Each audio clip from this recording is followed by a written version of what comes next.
All right, now that we have implemented all the features of a shopping cart, let's clean up this user interface. So currently, this quantity column is way too big, and this plus button kind of looks like it's part of the price because it's closer to this number. So back to our shopping cart template. Here's our quantity column. I'm going to apply a style here. I know it's very bad, isn't it? Well, in this particular case, it doesn't really matter as much because we're only applying a width. Now, if you're a purist, you might disagree with me, and that's perfectly fine. So feel free to define a class that would apply a width to this quantity column. But I'm going to go ahead with this inline style.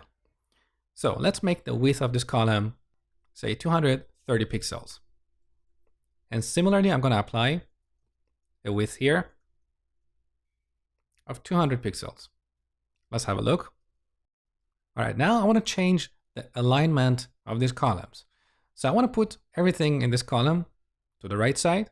And also, I want to make this quantity heading appear in the center.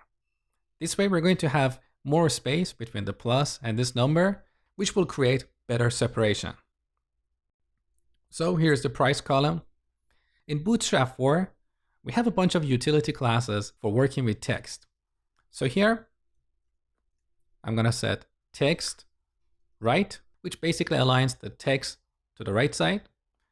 Now I'm going to apply the same class on our TD and the last TH where we display the total.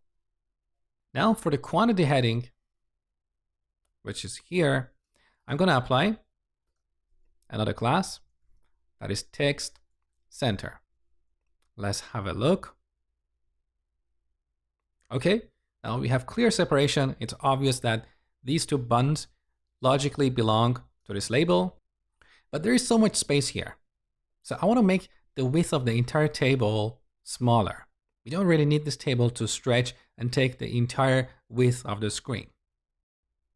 So on the top, I'm going to change this ng container to a div and apply a couple of classes here. Row and call, let's say 10. And here's the end result. I think this looks cleaner.